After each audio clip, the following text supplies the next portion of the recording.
So, so today's thesis, I guess, is figuring out when one should do things for themselves, make decisions for themselves, versus decisions made for them by others.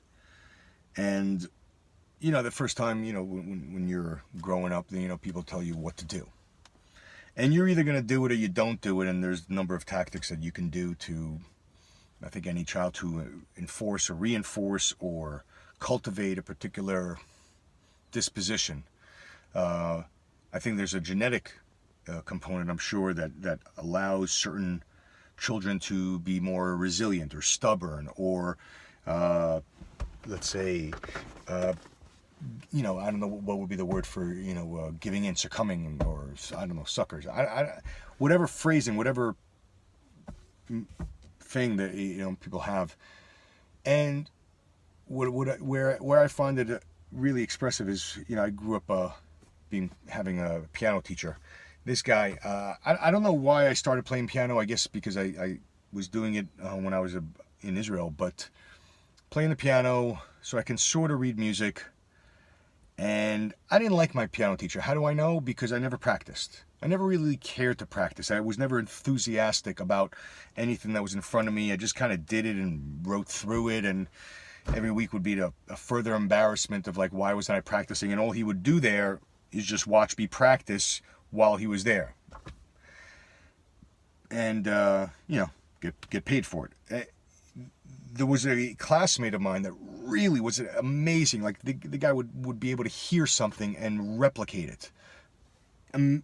I didn't have that talent. I could read sheet music and do that. And I'm not sure to what extent is it, how much of it is taught, how much of it is it explained, how much of it did I get what I needed to get? Maybe the other guy got it, just that they're like, oh, this is how 88 keys work. But I didn't. I just could, read sheet music and, play, and, people in the family say go perform, and, or, kind of like dance, play piano, perform, to that end. And, so I never very much enjoyed that at all. And, but because, you person is raised just to do things, then you just go into that mode. That's your schedule. That's your weekly. You just do this. And there's never a checks and balances as to, well, is this an enjoyable action? I bring that up, and then I go juxtaposition 180 degrees the other way, which is another different classmate of mine, grew up in an unruly household. It's a miracle the guy survived. From my viewpoint consideration, just do whatever the fuck you want, whatever. And he really, really got into, I guess, art or that kind of work, where that was the thing, that you do whatever you want. You find what you want to do. And there's that purity there where this is what I want to do because I did it for myself. Nobody told me to do it. And it made me feel good, and I'm going to keep on doing it. And yeah, there's times where, of course, the very thing you love and want to do, you don't feel like doing. I mean, we're all, I guess, imprisoned by our own wants and needs at some point. But there's a genuine intention of want for oneself in terms of, in terms of the arts, whether or not you're going to do this, or even crafts. Maybe you're into wood shop. Maybe you're into shop. Maybe you're into, I don't know, working on cars. If you're into it. If you're just following suit, it's going to be a painful experience. Just like, you're just going through it. So this brings up the idea of responsibility in terms of when people tell you what to do. How does it go? So somebody tells you to do, hey, I'm going to tell you to do A. Don't do B, do A. And you do A, and it works out, let me say, I told you so. Don't do B, do A, and you don't listen, and you do B, and it goes wrong, you get the I told you so again. Don't do B, do A, you do B, and it kind of goes right, or at least one feels that it goes right. They can always say, and what by they, it's like anybody that you interact with that's putting you through this weird kind of, I'm going to tell you what to do. if you choose to do it or not do it, how do they come back? They'll always 2020 hindsight at Monday morning quarterback and say, oh, mine would have been better. A would have been better, which you can't argue, you can't prove. There's no way to even discernibly do it. That's like saying, oh, this shortcut was a shortcut based on the traffic situation. Would you know? Maybe not. Who knows? You can never know. You just have to have faith in yourself or not. But the last one is do A, not B, and then you do A, not B, and you do A and A goes badly. Well, the response is usually, well, you could have done what you wanted to do. Now, it's all good and dandy if one is seeking out the advice of a person and then they go through that fine and like, all right, you brought it on yourself, you asked the fucking person. But if people come out of nowhere and just start telling you what to do, how to do it, just start noticing how they behave in terms of those interactions. I mean, maybe you entertain them, maybe you give in and you say, you know what, I'm going to do it on this one. Let's see how it turns out. It's always an interesting thing to speculate as to why somebody else would say do this, not that, versus other people say, hey man, do what you want. Does it make you feel good? Great, keep going, keep doing it. Now, of course, there's the caveat. I mean, like, within all sensible bounds of morality. I mean, like, let's not get into sociopathic serial killers because they're certainly doing what they want, and they should not be doing what they want. They should be doing anything but what they want. They should be doing, they should not be doing what they want. Those extreme, I mean, there's people, I don't know what their problem is.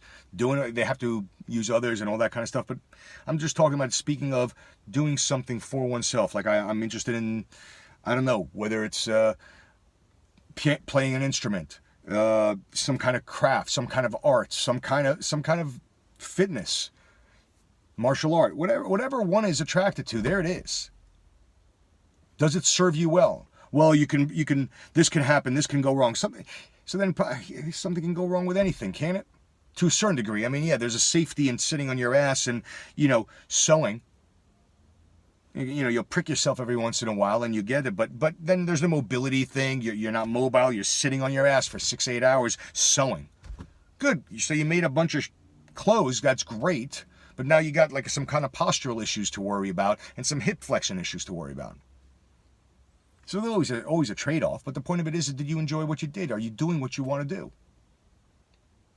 And why listen to anybody else that's telling you otherwise? And there's the line, right? Be open to listening to others, especially if you're seeking their advice because of a previous history of how did it go right? Were they at least accountable, saying, "Oh man, my bad, I shouldn't have told you to do that"? Or is everybody just speaking out of their face because there's no risk involved on their part? Anybody can just give any kind of advice. There's no accountability. Onto that kind of certain disposition, right? You go to a restaurant, well, oh man, they got the best burgers, and you didn't enjoy the burger. Well, you shouldn't have had the fucking burger. Did they have to say that they had the best? Are you setting up a precedent? I mean, who knows? It can go on, but how many people think about that? So it's interesting how in childhood, certain people there is no do whatever you want. There's one extreme, and then they find what they want, however that unfolds. And then there's no, you got to do this, whether you're following suit of, to being a doctor or a lawyer or an engineer or scientist, whatever, following suit, I don't know, drug dealer, whatever, following suit of the person who's raising you, you're following the footsteps of what they had you do. Blacksmith, right? Back in the day, the last name was up to that. Or actors, kids of actors, sons and daughters of actors, actors of actors, or actor offspring.